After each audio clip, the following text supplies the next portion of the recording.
ça je fais en vidéo, c'est la personne qui dit j'utilise des filtres, comme ça, il n'y a pas de triche. Et ça répond à tous ceux qui disent que le jeûne c'est pas bon pour tailler son corps. Au contraire, comme quand vous entraînez à jeun, votre gras devient votre première source d'énergie. Et au contraire, vous voyez qu'on garde sa masse musculaire. Bref, il suffit juste de prendre la BCA, s'entraîner sérieusement, continuer de soulever lourd, avoir un mental, et on y arrive. Voilà. Pas de triche. Salut les guerriers, personne lâche. Salut à tous, content de vous retrouver les amis. Aujourd'hui, on est au Tech Boxing pour un exercice phare en salle de sport, mais aussi que vous faites sûrement chez vous, que vous faites peu importe votre discipline, que ce soit en powerlifting, que ce soit en salle pour construire votre corps, en crossfit. Un exercice que vous faites, peu importe vos objectifs, vous l'avez déjà deviné, c'est le développé couché. C'est un exercice phare, mais aussi malheureusement souvent sous-estimé. Et on va voir aujourd'hui comment exploiter votre potentiel pour dépasser vos limites et franchir des paliers. Mais aujourd'hui, cette présentation technique, je ne vais pas la faire tout seul. Je vais la faire avec John Coffey de Marvel Fitness. Salut tout le monde, moi c'est John Coffey de Marvel Team. Zélia m'a invité dans cette vidéo pour justement vous accompagner dans ce tuto sur le développé couché. Donc on va voir cet exercice ensemble. J'aurais pu parler de plein d'éléments pour vous montrer comment progresser sur cet exercice, mais moi, j'en ai sélectionné trois qu'on va voir ensemble parmi toutes les raisons qui font que vous n'arrivez pas à exploiter votre potentiel au développé couché et à franchir les étapes. Et l'un des premiers points, c'est les jambes. Alors certes, le développé couché, quand on pense développé couché, on pense pec.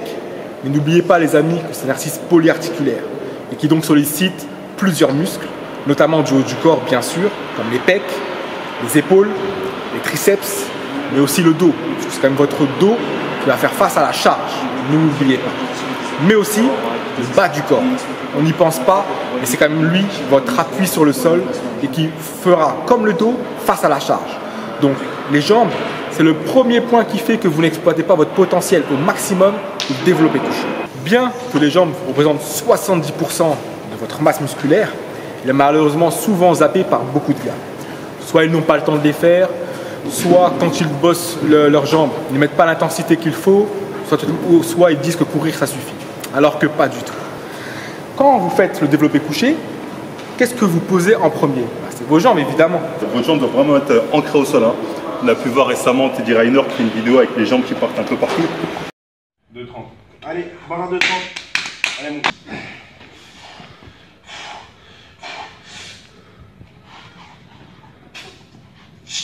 Allez.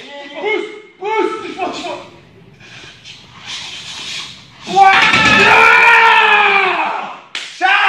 Quand il fait ça, le problème c'est que voilà, il aura une mauvaise distribution de la force qui viendra du sol jusqu'à ses pecs au moment où il lever. Donc voilà, s'il avait vraiment une meilleure position, une meilleure posture au niveau de ses jambes, il pourrait lever beaucoup plus que ses 230. Une chose que je vois au développé couché et qui est très dangereux, c'est les personnes qui, pour terminer quelquefois leur geste, font ça. Ou ils se bataillent. Vos pieds doivent être constamment au sol, quoi qu'il en coûte. Ils ne doivent pas bouger du sol. Il faut vraiment qu'ils soient bien ancrés. Ce qui vous assure le maintien entre le sol et le banc. Ce qui vous permet de ne pas vous déséquilibrer ni à gauche ni à droite. Parce que le problème, qu'est-ce qui va se passer? C'est votre dos qui va tout prendre. Et si votre dos va tout prendre, qu'est-ce que vous risquez? La hernie discale. Et ça, vous allez vous blesser et finir la musculation pendant de longs mois. Autre point dangereux que je vois en salle de sport, c'est toutes les personnes qui, lors de l'effort, font encore pire que de mettre un pied sur le banc et un pied sur le sol. C'est carrément les deux pieds en l'air. Et le problème, c'est que quand vous allez le voir repousser à la barre, votre dos naturellement va s'arrondir. Et si votre dos naturellement va s'arrondir, ben là encore, toute la pression sur la colonne vertébrale, les disques, et là encore un risque de hernie discale. Donc quand vous faites du développé couché, vos pieds restent constamment ancrés au sol et ils ne vont ni à gauche, ni à droite, ni en l'air, ni ils ne se lèvent. Ils restent constamment ancrés. Comme ça, vous avez un maximum de force, un maximum d'équilibre et vous exposez au développé couché. Donc si vous voulez un bon chest day, il vous faut surtout un bon leg day. Deuxième point de la vidéo, on a vu les jambes tout à l'heure, Maintenant, on va voir le dos. Quand vous posez sur le banc à développé couché, bien sûr, vous posez vos jambes en premier, vos fesses évidemment, mais qu'est-ce qui intervient ensuite après? C'est bien le dos, non? Et donc le dos, si vous avez un dos faible, surtout quand vous allez devoir faire face à la charge pour la remonter, si votre dos est faible, vous allez avoir des déséquilibres, votre colonne va prendre, vous allez en même temps mettre votre dos à plat, mais ça va être encore la hernie discale. Donc vous devez avoir un dos puissant pour pouvoir faire face à la charge quand vous allez voir la remonter, mais aussi quand elle va descendre. Toujours pour la contre-force, que ce soit pour la descente que pour la montée, votre dos va être dans les premières lignes pour faire face à l'effort. Quand vous faites votre séance dos, quand vous faites du rowing, quand vous faites n'importe quel exercice dos, vous préparez vos performances pour le développé couché. Vous ne sous-estimez jamais votre entraînement dos. Votre dos, ce qui vous sert justement à avoir un bon équilibre pour votre développé couché. C'est pour ça qu'on ne se rend pas souvent compte, mais c'est vrai que quand on pousse, on a tendance aussi à s'aider du dos énormément, c'est-à-dire avoir une grande impulsion, surtout quand c'est lourd. Et c'est vrai que comme tu dis, ouais, pour un meilleur rapport de force, il vaut mieux avoir un dos qui tienne la route. Quand vous êtes face à la charge, ce qui vous maintient en dehors des jambes, qui vous assure l'équilibre, c'est aussi votre dos. C'est pour ça que certains, je ne sais pas si vous vous souvenez, mais elle a souvent beaucoup tourné cette vidéo, c'est le mec qui avait une barre de développé couché et qui a basculé. Pourtant, il avait la sécurité, mais ça a failli lui couper la tête. Donc, ayez un bon dos, ayez une bonne jambe pour vraiment être bien ancré, avoir un bon équilibre et exploser vos perfs au développé couché. Dernière partie de la vidéo, c'est les épaules. Quand vous faites votre développé couché, donc on a dit qu'il y avait des jambes qui vous aidaient, que vous recrutiez aussi votre dos, mais pas seulement. Quand vous prenez la barre, évidemment, le développé couché, c'est un exercice polyarticulaire, donc il y a, comme on a dit, les jambes, le dos, les triceps, les épaules qui interviennent également. Alors je sais qu'il y en a certains qui vont me dire, oui, mais justement, j'ai mal aux épaules quand je fais les pecs. Alors que normalement, on devrait recruter que les pecs. N'oubliez pas que c'est un exercice polyarticulaire, qu'il y a toujours des muscles secondaires pour vous aider. Les pecs, c'est certes le muscle principal qui est ciblé, qui est sollicité, mais quand même, il y a toujours des muscles secondaires. Et les épaules, justement, va vous aider au développé couché à réussir et à exploser et à utiliser vraiment au maximum votre potentiel. Donc justement, quand vous prenez la barre, et surtout sur le mouvement de pousser, il y a les épaules, donc la partie avant, les deltoïdes avant, qui justement sont sollicités. D'ailleurs, pour cette raison que quand on fait le programme push-pull-leg, qu'on utilise l'exercice pec et épaules le même jour. Justement, quand il y a la poussée, il y a la partie avant de l'épaule qui est sollicitée. Je vois souvent des mecs négliger leur entraînement épaules, soit ils ne le font pas, soit ils n'ont pas le temps, ou sinon ils le font en rappel après leur programme pec du jour. Non les amis, les épaules, ça se bichonne. C'est votre numéro 10 de votre haut du corps. C'est lui qui est tout le temps sollicité. C'est lui qui vous aide dans tout ce que vous faites. En développé couché, les épaules interviennent. Quand vous faites des rowing, les épaules interviennent. Les épaules, c'est votre numéro 10. C'est lui qui vous permet d'exploser dans tous les exercices du haut du corps. Alors oui, évidemment, le développé couché, on l'utilise pour surtout travailler ses pecs. Mais si vous avez mal aux épaules, surtout, c'est parce que votre épaule va vers l'avant. Alors que vous ne devriez jamais être vers l'avant, ça devrait aller vers l'arrière. Comme ça, vos pecs sont en première ligne et ceux qui sont sollicités davantage.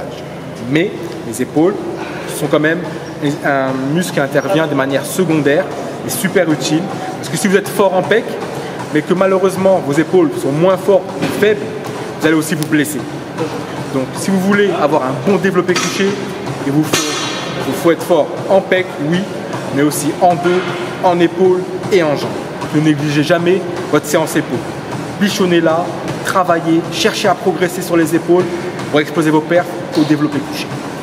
Pour des personnes aussi voilà, qui, comme il l'a dit, qui ont tendance à énormément sentir leurs épaules quand ils font développer couché, ça peut être dû aussi au fait de votre position de vos coudes. sorte que plus vous allez avoir les coudes qui montent, plus vous allez sentir l'épaule. Donc pensez généralement à baisser le coude pour mieux cibler les pecs. Pensez aussi à travailler aussi vraiment toutes les parties de votre épaule, hein. Que ce soit la partie latérale et la partie postérieure aussi qui est souvent négligée. Voilà, ça va vous aider aussi pour déjà une meilleure posture, éviter d'avoir les épaules le torse qui rentre, voilà, et d'avoir une meilleure posture. On va essayer vraiment de travailler la totalité de votre épaule, c'est très important. On a vu ensemble le développé couché. J'espère que ça vous a permis d'y voir plus clair, que vous allez davantage savoir comment exploiter votre potentiel, franchir la stagnation, franchir ainsi les paliers. Et pour vous imager un peu tout ce qu'on a vu, le développé couché c'est un exercice pour l'articulaire et que certes, on pense pec, vous avez bien remarqué que finalement, bien que ce soit l'exercice pour développer surtout les pecs, il y a d'autres muscles qui interviennent comme les épaules, le dos, les jambes, qu'il faut vraiment bichonner chacun de ces groupes musculaires. Et pour imager ça, je vais vous donner un exemple qui va vous parler à la majorité d'entre vous, j'en suis certain. Vous voyez la boule Genkidama de Son Goku? Vous voyez que tout seul, il fait quand même une boule assez... Elle est pas mal, mais elle est encore plus grande, plus forte quand d'autres viennent avec lui et lui transmettent leur énergie. Là, il fait vraiment une grosse boule qui fait des ravages. Ben, c'est la même chose pour le développé couché. Si vous avez des bonnes épaules, un bon dos, de bons triceps bien sûr, et des bonnes jambes, et ben, elles vont venir ensemble en synergie pour aider les pecs à faire des ravages.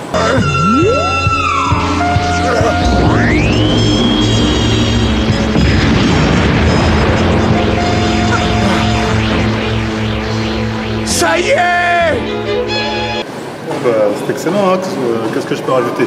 Voilà, comme il a dit, même si vous avez un point fort, par exemple, que ce soit pec ou jambes, je ne sais quoi, restez pas focalisé seulement sur ce point fort. Essayez vraiment de travailler vos autres groupes de muscles, car ça va vous aider à devenir encore plus fort, notamment dans les points où vous êtes fort, et en plus développer vos points faibles plus facilement. Donc voilà, c'est vraiment de travailler l'ensemble de votre corps. C'est la fin de cette vidéo. J'ai eu l'honneur et le plaisir d'accueillir John Coffey de Marvel Fitness. On a bien rigolé ensemble. J'espère que vous avez tout vu. Moi, je vous dis, n'hésitez pas à l'acheter sur tous ces réseaux. Donc YouTube, t'as Insta aussi. Ouais, Insta. C'est quoi tes réseaux un peu? Ouais, je vais vous présenter ces réseaux alors. Il y a tout, YouTube, Insta, Twitter. Non, YouTube, tu mettras en description, c'est sûr. D'accord. Ok, je mettrai en description tous ces réseaux. Comme d'hab, vous pouvez me rejoindre sur Snap, YouTube, Facebook, Insta. C'était Zelias Anis, c'était John Coffey de Marvel Fitness. Et c'était surtout un plaisir d'être avec vous les amis. Salut le guerrier. À la prochaine.